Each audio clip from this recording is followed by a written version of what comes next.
Hello, good evening students. Good evening ma'am. Welcome back to our channel Prarambh SSC.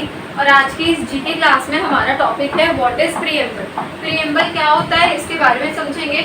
इसमें कौन कौन सी ऐसी statements होती हैं जिनका मीनिंग हमें पता होना चाहिए, जहाँ से बिल्कुल स्ट्रेट फॉरवर्ड क्वेश्चन बन के आते हैं। तो एक तो कवर करेंगे हम व्हाट इज प्रीएम्बल, प्रीएम्बल के बारे में, and then we will cover about another topic of CAG. CAG क्या होते हैं, ये कौन से मेंबर्स होते हैं, स्टार्टिंग से लेकर अभी तक कितने ये वाले ऑफिसर्स रह चुके हैं, इनका टेन्योर क्या होता है, इसका भी हम पूरा आज की क्लास में डिस्कस करेंगे।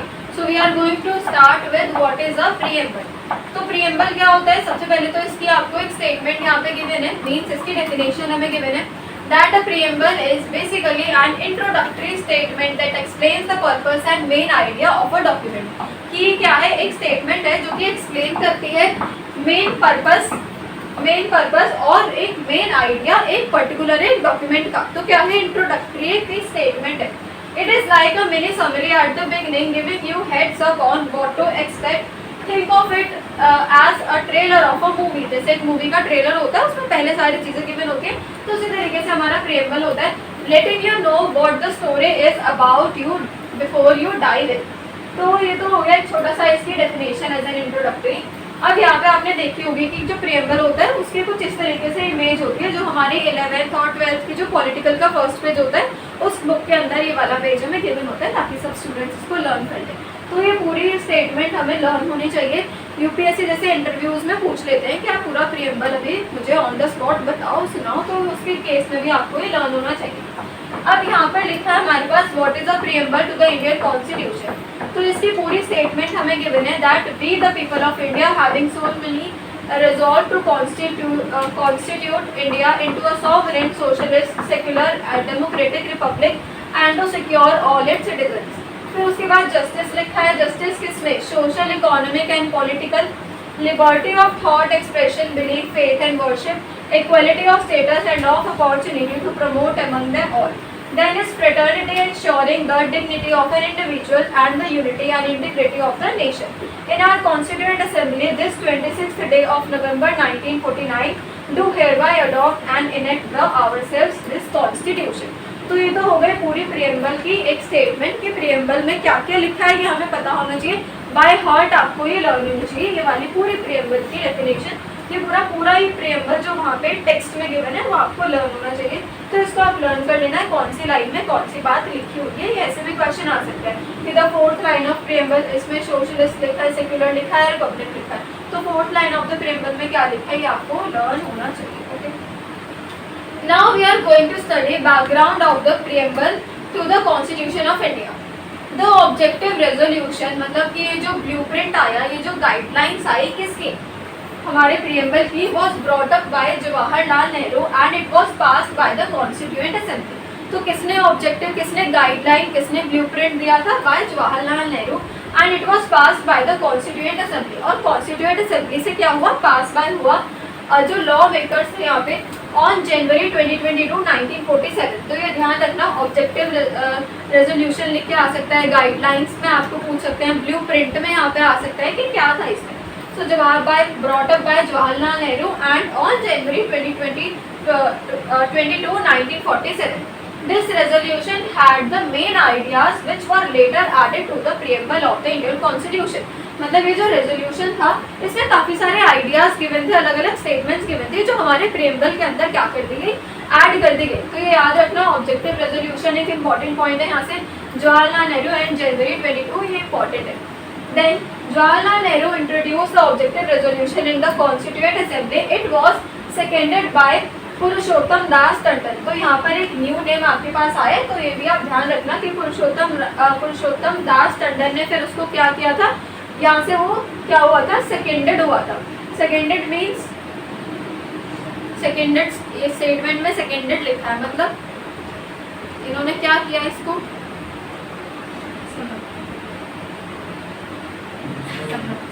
समर्पण, हाँ एक्सेप्ट किया था। उस प्रपोजल को उन्होंने देखा, पढ़ा और फिर इनके पास ये वाला प्रपोजल आया था। तो सेकंड पर्सन ये थे, अगर प्रीएम्बल के हिस्ट्री में पूछा जाए कौन कौन मेन है, तो जवाहरलाल नेहरू एंड इनका नेम मेन रहता है। After the assembly's discussion, most part of this resolution were accepted as the preamble. तो इस assembly के पूरे discussion वगैरह के बाद बहुत सारे जो इस resolution में जो objectives, जो main terms, guidelines थी, उनको accept करके preamble के अंदर add कर दिया गया. So objective resolution had fundamentals which were like the basic rules to guide the making of the constitution. These help the members of assembly to decide how the constitution should be written. और इसी से वो decide ये भी कर देते कि constitution कैसे लिखा जाएगा, कॉन्स्टिट्यूशन कैसे बनेगा. The resolution set some important points fundamentals for the India's future. अब रेजोल्यूशन में कुछ इंपॉर्टेंट पॉइंट्स भी थे, फंडामेंटल्स भी थे जो हमारे कॉन्स्टिट्यूशन के लिए इंपॉर्टेंट थे.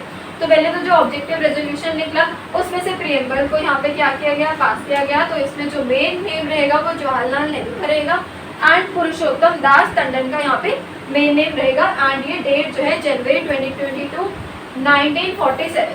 You have to learn it. ये बहुत इंपॉर्टेंट पॉइंट है, इनको हमें लर्न करना होगा. Next one major point was that India would be a sovereign Indian republic. अब यहाँ पे हमारे पास कुछ नेम्स यहाँ पे मतलब टर्म्स गिवन है, अभी यहाँ पे इनका सिंपल यूज गिवन है. देन उसके बाद हम इनकी डेफिनेशंस को डिटेल्स में रीड करेंगे. यहाँ पे लिखा है कि इंडिया, एक इसमें मेन पॉइंट था जो कि ये हाईलाइट कर रहा था that India would be a sovereign Indian Republic. तो इंडिया जो है वो एक सॉवरेन इंडियन रिपब्लिक यहाँ पे होगी. तो ये लिखा है सॉवरेन का मतलब India is independent, no outside country can control its decision. मतलब जो उसके डिसीजन है इंडिया के वो कोई भी दूसरी कंट्री कंट्रोल नहीं कर सकती. इंडिया इंडिपेंडेंट है. Republic, India has a government elected by the people not ruled by a king और क्वीन. ये डेमोक्रेटिक है, किंग और क्वीन नहीं करेगा. ये जो जनता है वही इनको इलेक्ट करेगी, वही सबको लेकर आएगी अपनी गवर्नमेंट को. तो सॉवरेन होगा और रिपब्लिक होगा, वही यहाँ पे लिखा है कि सॉवरेन एंड इंडियन रिपब्लिक ही रहने वाला है. So sovereign Indian republic means India is a free country ruled by elected representatives, कि जिनको इलेक्ट करके हमने चुना है वही रूल करेंगे यहाँ पे. तो एक ये मेन पॉइंट को यहाँ पे हाईलाइट किया था. Then the word republic was use for the first time in the objective resolution in the assembly. अब जो वर्ड था रिपब्लिक, इसको फर्स्ट टाइम यूज किया गया था. ये भी ध्यान रखना कहाँ पे यूज किया था, ऑब्जेक्टिव रेजोल्यूशन में ही यूज किया था. It was called a fundamental for India's political system. तो इंडियाज पॉलिटिकल सिस्टम में इसको फंडामेंटल्स भी बोलते हैं, इसको द वर्ड रिपब्लिक. ठीक है, इतना क्लियर हो गया है सबको. ये इंपॉर्टेंट कुछ यहाँ से पॉइंट्स लिखना है, 2-3 पॉइंट्स, इनको आप बाय हार्ट लर्न करना. Next one is the key components of the preamble to the Constitution of India. Meaning of important terms in preamble. preamble के अंदर जो हमने पढ़ा sovereign, secular, socialist, इनका क्या मतलब है. So sovereign पर आएंगे यहाँ पे. It means that India is fully independent country. पूरी एक independent country है. It make its own laws and decisions without any outside countries control. बिल्कुल सीधी लैंग्वेज में लिखा है. This also means that the people of India have the power to choose their government and make rules.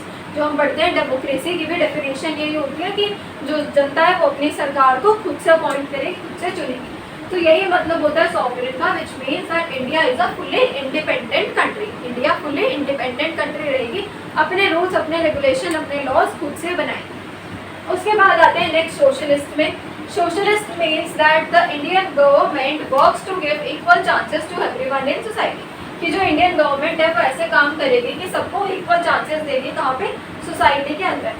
It tries to reduce the gap between rich and poor. जो rich हैं और जो poor हैं उनके बीच में जो गैप वगैरह होते हैं उनको कम करने का ये यहाँ पे कोशिश करेंगे. It also ensure the well being of all Indian citizens. कि सारे सिटीजन्स के इंश्योर करेगा किसको, वेलफेयर को, सबके रहने सहने को भी क्या करेंगे यहाँ पे डेवलप करेंगे. ये होता है सोशलिस्ट का मतलब कि जो इंडियन गवर्नमेंट है वो हर एक सेक्टर के लिए सबको इक्वल चांसेस देगी और सबको इक्वली ट्रीट करेगी एक सोसाइटी के अंदर. अब यहाँ पे कुछ मार्क नहीं हो रखा कि आपको क्या लिखना है. सो इसके आगे से कुछ भी मार्क नहीं है क्या लिखना है, तो वो अभी मैं डायरेक्ट आपको वीडियो के थ्रू बता दूँगी. तो ये जैसे यहाँ पे फर्स्ट लाइन फर्स्ट पॉइंट है, ऐसे यहाँ पर भी आपको फर्स्ट पॉइंट लिखना है. और अगर आपको लगता है बहुत ज़्यादा कुछ इंपॉर्टेंट है जैसे कि रिच एंड पुअर लिखा है तो इसको भी आप नोट कर सकते हो. बट मेन तो आपको फर्स्ट वाला पॉइंट हर उसका स्टेटमेंट का लिखना है, हर हेडिंग का लिखना है. ठीक है, उसके बाद से कुछ मार्क नहीं है तो मैं अभी बता दूँगी. Then is secular. Secular means that India does not support और फॉलो एनी वन रिलीजन. कि सिर्फ एक ही रिलीजन को इंडिया सपोर्ट नहीं करेगी और एक ही रिलीजन को फॉलो नहीं करेगी. इंडिया में जितने रिलीजन हैं उन सबको गवर्नमेंट क्या करेगी, ऑल को इक्वल ट्रीट करेगी, treat all religions equally. It does not discriminate anyone based on religion and give freedom to follow any religion. The government remains neutral, fair in religious matters. तो religious matters जितने भी होते हैं उन सब में government fair रहेगी हर किसी के साथ. ये मतलब होता है किसका, सेकुलर का. देन आते हैं डेमोक्रेटिक पर. Democratic means that the people have the power to choose their leaders. वो अपने लीडर्स को क्या कर सके, खुद से चूज कर सके. ये यहाँ पे हमें गिवन है किसका मीनिंग, डेमोक्रेटिक का. India follows the system of elections where people vote and choose their representatives. India follow करती है ये सिस्टम को जिसमें वो खुद से चूज करते हैं और अपने रिप्रेजेंटेटिव्स को, अपने जितने भी पार्टीज के और मेंबर्स हैं उनको इलेक्ट करती है. It is based on equality, freedom and brotherhood, fraternity. The government must work for the people and answer to them. तो ये मीनिंग गिवन है आपको डेमोक्रेटिक का. इसका मतलब ये है कि जो पीपल है उनके पास पावर है कि वो अपने रिप्रेजेंटेटिव्स को खुद से इलेक्ट कर सकें और खुद से उनको चूज कर सकें. ठीक है, ये ध्यान रखना है इसमें. तो जो मेन फर्स्ट डेफिनेशन वाला पॉइंट है वो तो इम्पॉर्टेंट है, वो तो आपको नोट करना है. एंड देन अगर कुछ इंपॉर्टेंट लगता है उसको ब्रैकेट में नोट कर सकते हैं. Next one is the importance of the preamble to the constitution of India. अब इंडियन कॉन्स्टिट्यूशन में प्रीएम्बल की क्या इंपॉर्टेंस है वो यहाँ पे गिवन है. It acts like an introduction to the constitution and helps in understanding what the lawmakers wanted. ठीक है, तो क्या है, एक इंट्रोडक्शन है किसका, कॉन्स्टिट्यूशन का. और ये हेल्प करता है किसमें, ताकि वो अंडरस्टैंड कर सके लॉ मेकर्स में कि वो क्या चाह रहे हैं. It tells the main goals बताता है that the government wants to achieve. It includes the values and dreams that constitution wants to fulfill. कि जो भी कॉन्स्टिट्यूशन फुलफिल करना चाहता है उसमें ये वाले मेन वैल्यूज पॉइंट इंक्लूडेड है. It does not give any legal power but shows the purpose and goals of the constitution.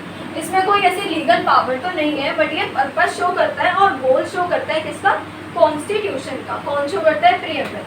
It also explains the broad aims and social economic goals that should be achieved by following the constitution. Now is the status of preamble. ठीक है, ये तो important points हो गए कि preamble की क्या importance होती है कॉन्स्टिट्यूशन के अंदर. ये ध्यान रखना, काफ़ी ज़्यादा इंपॉर्टेंट है. इंट्रोडक्शन है, मेन गोल्स बताता है और शो करता है purpose goals of the constitution के. ये थोड़े इंपॉर्टेंट पॉइंट्स होते हैं. Status of preamble. The status of the preamble to the Indian constitution has been discussed in many supreme courts. Two important cases are Berubari case and the Kesavananda Bharati case. तो इन cases के बारे में आपने पहले भी पढ़ा है तो पता चल जाएगा इनकी इंपॉर्टेंस कितनी है. तो स्टेटस ऑफ प्रीएम्बल पे बात करते हैं. 2 केसेस के नेम आपको यहाँ पे गिवन है. कौन कौन से केसेस, बेरुबारी केस कब, 1960 and Kesavananda Bharati case in 1973. ये 2 केसेस काफ़ी ज़्यादा इंपॉर्टेंट रहेंगे. देखो, इन दिस केस 8 जजेस talk about the Indo Pakistan agreement and the Berubari union. तो इसके अंदर 8 जजेस की मीटिंग हुई थी. इन्होंने इस पर बातचीत करी थी किस पे, इंडो पाकिस्तान एग्रीमेंट पे और एक यहाँ पे नेम के बने आपको बेरुबारी यूनियन पे. The court said that the preamble helps understand what the makers of the constitution wanted. इसमें कोर्ट ने बताया था कि प्रीएम्बल हमें हेल्प करेगा to understand what the makers of the constitution wanted. मतलब कि जो कॉन्स्टिट्यूशन मेकर्स है उनको कौन कौन से रूल्स, कौन कौन सी चीज़ें उसके अंदर ऐड करती हैं. Then but the court also said that the preamble is not the part that can be enforced by the law. तो आप इसमें ये ध्यान रखना कि 8 जजेस की मीटिंग हुई थी जिसमें इन्होंने इंडो पाकिस्तान एग्रीमेंट और ये जो बेरुबारी यूनियन एक कोटेशन नेम गिवन है इन दोनों पे क्या करी थी, इन दोनों पे बात करी थी. यहाँ पे आप ये ध्यान रखना. उसके बाद अगर हम सेकेंड केस की बात करें, it is Kesavananda Bharati case. This case was very important in changing how the preamble is seen. 13 जजेस gave 2 big decisions. 2 big decisions यहाँ पे दिए थे, उसमें 8 थे, यहाँ पर 13 है. ये ध्यान रखना. इनमें ये डिसीजन लिए गए थे कि जो प्रीएम्बल है वो एक पार्ट होगा आपसे हमारे कॉन्स्टिट्यूशन का. एक तो ये वाला जो डिसीजन है ये इनसे आया था. और जो प्रीएम्बल है वो इज नॉट अबव एवरीथिंग और a source of limits but it is very helpful in understanding the laws and the constitution. कि लॉज को अंडरस्टैंड करना और कॉन्स्टिट्यूशन को अंडरस्टैंड करना इसमें क्या रहेगा, ये काफ़ी ज़्यादा हेल्पफुल रहेगा. ठीक है, तो ये 2 बातें यहाँ से निकल के आई थी आपकी 1973 के केस के अंदर से. तो ये ध्यान रखना. टोटल कितने जजेस थे इसमें, 13 जजेस थे. ये काफ़ी इंपॉर्टेंट है. In the 1995 case of the union government VS versus LIC of India, The Supreme Court again said that preamble is a part of the Constitution, but it cannot be used directly in the courts because it is not legally enforceable.